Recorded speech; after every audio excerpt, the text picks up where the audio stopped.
Hi, OJ. Sit with me for a moment. Let me take my time this time.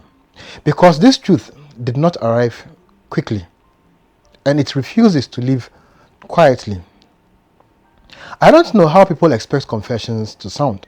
Maybe dramatic, maybe loud, maybe clean. But this one is heavy and slow.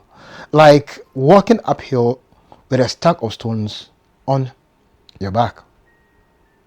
I have rehearsed these words for years, whispered them in the dark, mouthed them in mirrors, preached around them without ever touching them. And now that I am finally speaking, they still don't want to come out.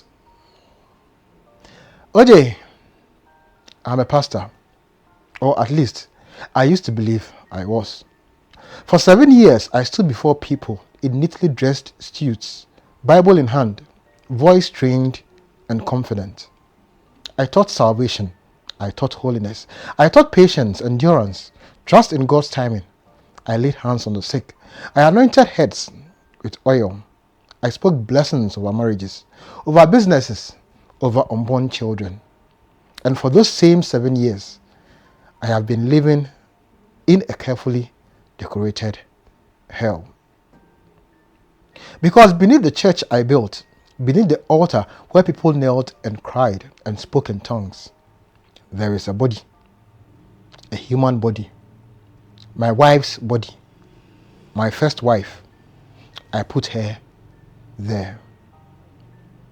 I buried her beneath the foundations of the church as a sacrifice. OJ, when I say these sentences, something inside me still rebels against it.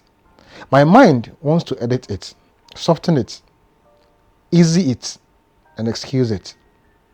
But there is no softer version. I planned it, I executed it, I covered it, and then I preached over it. Every night for 7 years, every single night, I see her, not in pieces, not in horror movies, just her face, calm and quiet. Devastatingly gentle, she never screams at me. She never curses me. She only looks at me the way she used to look when she trusted me completely. And she asks one question. Why? That question has become my alarm clock. 3 nights ago, OJ, I woke up at exactly 3 a.m. The room was dark, the kind of darkness that presses against your eyes. My current wife was asleep beside me, breathing softly and slowly, peacefully. And then I heard her voice, not loud, not threatening, just clear as I'm speaking to you now. My heart slammed against my chest. I jumped out of bed, shaking, sweating, convinced my body was trying to run before my mind could catch up. My wife woke up and asked what was wrong. OJ, what could I say? That the woman I murdered was speaking to me from beneath the church we worshipped in. Since then, sleep has abandoned me. When I do manage to sleep, it's not rest, it's punishment. I see her standing at the edge of our bed. I see her sitting in the congregation during service, head tilted slightly, watching me preach lies wrapped in scriptures. I see her face in other women's faces. I hear her voice woven into worship songs. She's everywhere. And the guilt, OJ, the guilt is patient. It doesn't rush. It eats slowly, like termites in wood, quietly and thoroughly. Now the church is dying. Everything I built on her body is collapsing. Members are leaving, one after the other, pretending it's about distance or shadows or seeking God elsewhere. Financial partners have withdrawn. Accounts that once overflowed now echoed. The miracles stopped coming. The atmosphere that once felt electric is flat, empty, like a room after a funeral. Once, OJ, in the middle of my sermon, My voice cracked. My knees buckled. I collapsed at the altar and wept openly. People rushed forward, convinced it was a divine moment. They prayed for me. They prophesied restoration. All I could think of, if they knew what was under their feet, they would not be praying. They would be running. OJ, do you know what it's like to preach over a grave? To talk about God's love while standing on the remains of a person who loved you the most? Every Sunday, every midweek service, every prayer vigil. I walked over her. I stood on her. I built a reputation on her silence. People admired the building. They praised the structure. They said it looked solid, well founded.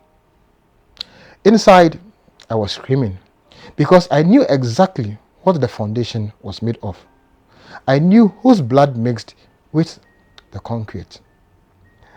There were so many moments when I wanted to confess publicly, just grab the microphone and shatter everything. I did this. She's here.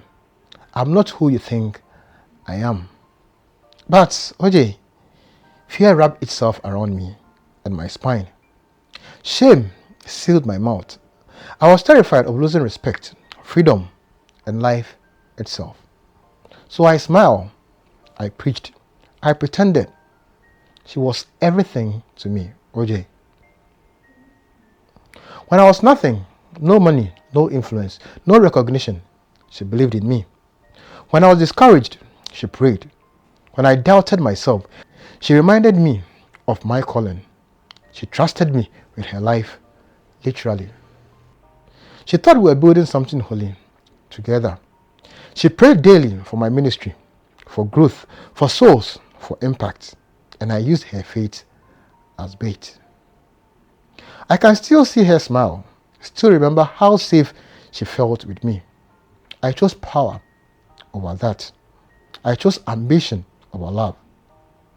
What kind of man does that? What kind of monster looks at loyalty and sees an opportunity? For 7 years, OJ, I lived two lives.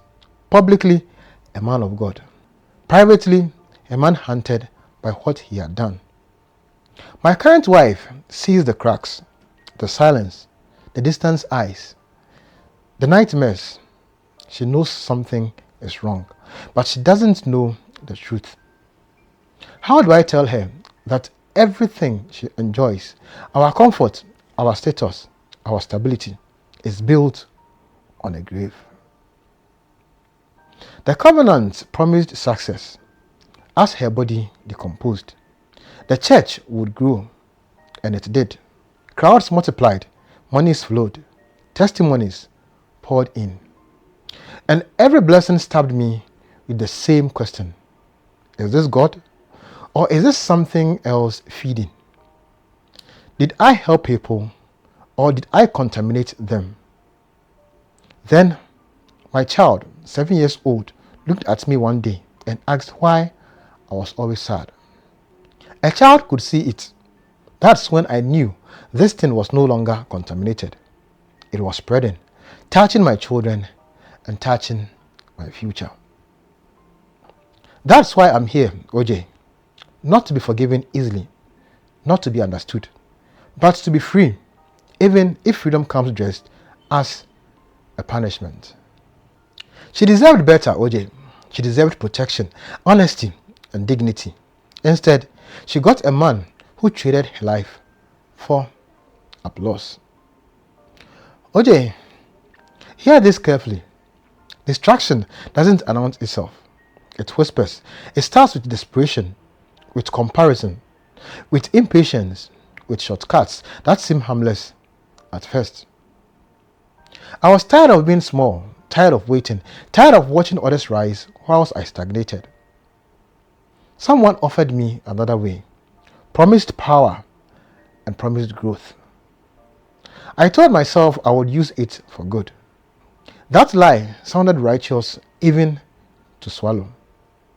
I went to a place I should never have gone. I heard things I should never have listened to. I was told the price was human blood, someone close, someone trusting. And my mind went exactly where it should. It should have never gone there. I chose her. 3 weeks later, OJ, I carried it out. I will carry it forever. OJ, this is my truth. Slow, ugly, unforgivable. This is how it happened. They say every choice has a consequence, but I never imagined mine will cost me everything. 3 weeks later, I carried it out. I will carry it forever. OJ, this is my truth. Slow, ugly, and unforgivable. This is how it happened. This is your anonymous OJ, and if you are new here, I would like you to like, subscribe, share, comment, and hype this channel. And tell somebody about your anonymous OJ. I'll see you in our next conversion.